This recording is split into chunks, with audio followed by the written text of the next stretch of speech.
तर काय नाव आहे आपल्या पेशंटचं पूर्ण? महबूब शौकत अली अंसारी। आपका तो भैया? महबूब शौकत अली अंसारी। कहाँ से आए आप? लातूर से। लातूर से। कब हुआ है पैरालिसिस आपको? 1 सितंबर। 1 सितंबर। अच्छा 1 सितंबर को। कौन सा साइड को हुआ था? लेफ्ट साइड को। अच्छा। क्या हुआ शुरुआत में पहले आपको? सुरुवातीला आम्ही लातूर मध्ये ऍडमिट होतो मॅडम, हॉस्पिटलला, सह्याद्री हॉस्पिटलला। एक महिना तिथं रिकवर झाल्यानंतर सुट्टी करून आम्ही जात होतो घराकडे।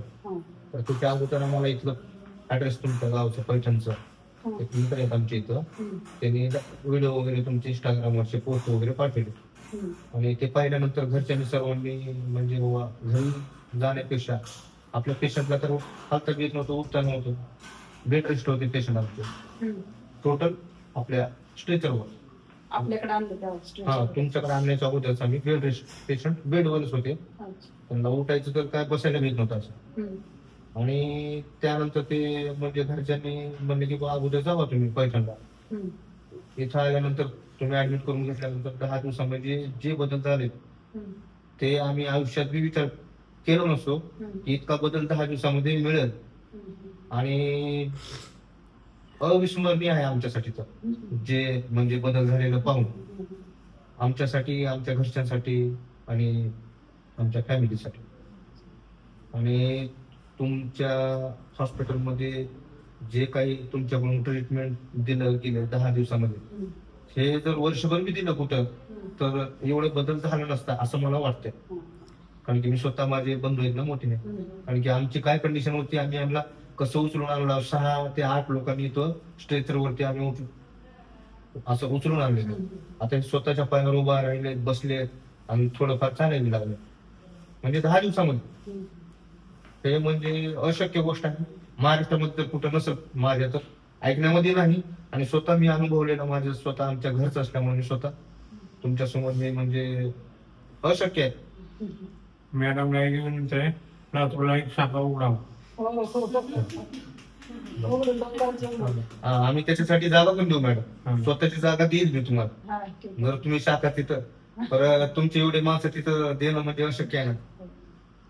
तुम्हीच असणं आणि तुमचं योगदान, तुमचे स्टाफ सर आणि तुम्ही ते ट्रीट, आणि आमच्या स्वतः वहिनी स्वतः म्हणत होत्या की बाबा एवढे हॉस्पिटल पाहिले आम्ही होतो ना हॉस्पिटलमध्ये 2 महिने, तर कोणी एवढं डॉक्टर लोक आणि मॅडम असं केअरफुली म्हणजे अगदी घरच्यांसारखं विचारत होतो, तुम्ही काय कमी आहे, काय करायचं, काय करायला पाहत होतो 2 टाइम 4 टाइम, जेणेकरून असं म्हणाली वहिनीला आम्ही म्हणलं की यावं का, काही नाही म्हणले, मला घरासारखं वाटलं म्हणजे हे बदल डॉक्टर हॉस्पिटल तर सगळीकडे असतात, पण घरच्यांसारखं त्यांना ट्रीट करणं किंवा त्यांना सांगून घेणं, एक आपल्या कुटुंब प्रमुखासारखं तुम्ही जे त्यांच्यासोबत केलं ते पण अगदी आमच्यासाठी अविस्मरणीय आहे।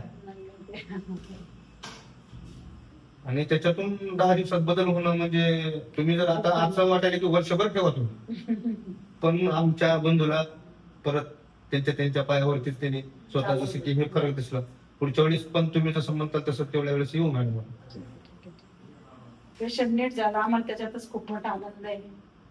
होऊ शकत नाही मॅडम, पेशंट असं आपण घेऊन येतो आणि असं नीट चालायला लागलं, हे प्रत्येक आम्ही 300 किलोमीटर लांब असल्यामुळे आम्हाला माहितच नाही की बाबा इथे गेल्यावर काय होतं, पण ते भावनिकता बदलून जाते माणसाची, कारण की स्वतः जोपर्यंत येत ना आपण तोपर्यंत कळणारच नाही ना, इथं आल्यानंतर, इथं राहिल्यानंतर, इथून गेल्यानंतर माणसाला कळणार की बाबा खरं रिअल फॅक्ट काय। ह्या 10 दिवसामध्ये झालं ते म्हणजे भरपूर झालं आमच्यासाठी, भरपूर म्हणजे काय, अपेक्षा होती आम्हाला तुम्ही नुसतं उभा करून हे बसायला बी येत नव्हतं ना मॅडम, फक्त बसणं शक्य नव्हतं, त्याच्यातून तुम्ही त्याला बसणं यायला, उठणं यायला आणि चालायला गेलं, म्हणजे आपल्या अपेक्षेपेक्षाही जास्त झालं, जास्त भरपूर, अजून 20 दिवसात अजून त्याच्यापेक्षाही जास्त। बिलकुल बिलकुल, तुम्ही जेवढ्या वेळेस म्हणतात तेवढ्या वेळेस विजिट देऊ।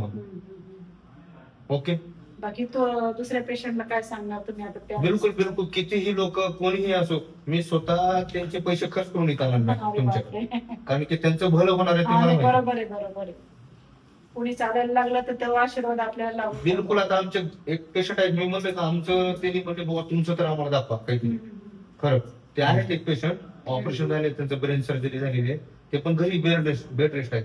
त्याने म्हणजे तुमचं 10 दिवसाचा फरक दाखवा. ठीक आहे बा म्हणलं, आम्ही जातो अगोदर.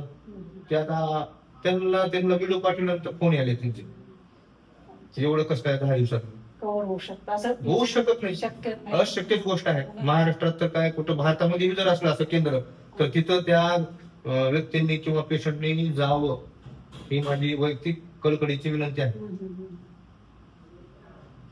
जेणेकरून असं काही फरक जे आहे आम्हाला दिसत ते त्यांना पण दिसत. बिलकुल. ते काय होतं, नवीन नवीन माणसाचा विश्वास बसत नाही. जेव्हा माणूस येतं, ट्रीटमेंट घेतं, अनुभव घेतं ना, तेव्हाच समजतं पेशंट. बिलकुल बिलकुल. आता म्हणजे पेशंटचा बी विश्वास न करणं हे साहजिक आहे, कारण की अशा काही खूप गोष्टी असतात की तिथं नुसतं दाखवता वेगळं आणि करतात वेगळं. आम्हाला तर ते हे आणि तुमचं ते ऋणानुबंध म्हणजे आम्ही तिथून निघून गेलो तरच आम्ही विसरतो. आमच्यासाठी आमचं कर्तव्य आहे पेशंट चालवणं. असं म्हणजे महाराष्ट्रात तर नसेल आणि व्हावं असं कुठेही तुमच्यासारखे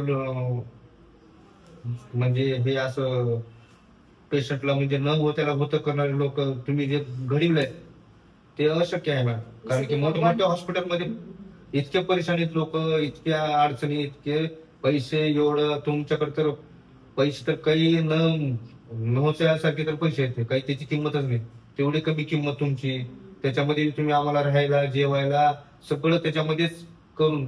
अहो तिथं एका दिवसाचं बिल आहे मॅडम ओपीडीचं, हॉस्पिटलचं महाराष्ट्रामधल्या कुठल्याही आयपीडीचं, आयसीयू मधलं तुमचं एक 10 दिवसाचं ट्रीटमेंट जे आहे ते एका दिवसाचं आयसीयू मधलं बिल आहे मॅडम. बरोबर. शुल्लक आहे तुमचं बिल, काहीच नाही. असं एखादं जर पेशंट आलं तर मी स्वतः येईल इथं तुमच्याकडे आणून ठेवून मॅडम. आणि तुमच्यासाठी जे काही घडेल आम्हाला भविष्यात न चुकता करू मॅडम आम्ही तुमच्यासाठी. क्या बोल रहे भैया? करेंगे करेंगे, आपके आशीर्वाद से बराबर करेंगे. नाही भरपूर मॅडम. काय पाय असं काही शक्यच नव्हतं ना. 100%, 50%. मी तुम्हाला काय सांगितलं त्या दिवशी, आपलं पेशंट तुम्ही म्हणे मॅडम आम्हाला फक्त नुसतं बसलं तरी चालेल. बस मॅडम, ते कारण बसतात. पण आपल्या अपेक्षापेक्षाही ते खूप म्हणजे चालायलाही लागलं आणि फिरायलाही लागलं आणि बसणं बोलणं त्यांच्यात पूर्ण सुधारणा झाली. बिलकुल बिलकुल. 10 दिवसात म्हणजे मला तर असं वाटेल की आम्हाला सोडल्यावर असं वाटेल. कसं असतं, काही पेशंट आम्हाला आता म्हणजे गॅरंटी वगैरे मागतात. आता गॅरंटी कसं, गॅरंटी हा प्रयत्न करणं काम आहे आपलं, त्याला यश लागणं. बाकी त्यांचं चालवणं, शिकवणं, करणं, ट्रीटमेंट करून घेणं, हे सगळं आपल्या हातच्या गोष्टी असतात. पण गॅरंटी देणं हे आपल्या हातच्या गोष्टी नसतात. बरोबर. खूप खूप खूप एक म्हणजे आमचं दैवत की आम्ही तुमच्याकडे आलो, ते आमचं भाग्य की आमचं पेशंट इथं आम्ही न चुकता इकडे तिकडे दिशाभूल नव्हतं तुमच्याकडे आलो. आमचं नशीब चांगलं म्हणायचं, तुमच्यासारखे लोक आमच्याकडे आले, विश्वासात ट्रीटमेंट घेतली, चालायलाही लागले, फिरायला लागले. त्याच्यातच आम्हाला खूप मोठा आनंद आहे. मी स्वतः त्या पेशंटला कोणीही असू दे बिचारे, त्यांना ज्यांना की माहित नाही, त्यांना स्वतः मी आणलं इथं ना, स्वतः आणलं इथं. तुम्ही पाहतालच आता हे आम्ही गेल्यानंतर उद्याच पेशंट येतो. जसं ह्या पेशंटला यश आलं तसं दुसऱ्याला लाभो. बिलकुल बिलकुल. 50% लोकांना माहितच नाही मॅडम आपल्याकडे. बिलकुल बिलकुल. ह्याच्यासाठी जेवढं प्रयत्न होईल जास्तीत जास्त तुम्हाला असं मार्केटिंग किंवा ऍडव्हर्टायझिंग असते ना, करणं खूप गरजेचं आहे मॅडम. काळाची गरज आहे. लोक कोणी वंचित राहू नये, दुसरं काही नाही. जसं की आम्हाला लाभ झालेला आहे तसं कोणाला माहितच नाही ना लोकांना मॅडम, माहितच नाही. आणि डायरेक्टली कोण विश्वास ठेवू शकत नाही की बाबा काय कसं होईल. आता हे आम्ही काय, मी तर काय पूर्ण तुम्ही म्हणताल एवढ्या लोकांना सांगितलं का, तुम्ही म्हणताल जागा कमी पडेल आमच्या, कारण की लोक भरपूर आहेत मॅडम पण माहित नाही, अशी गोष्ट आहे. आणि परत कधी यायचं? हा बिलकुल बिलकुल येऊ मॅडम. बिलकुल बिलकुल.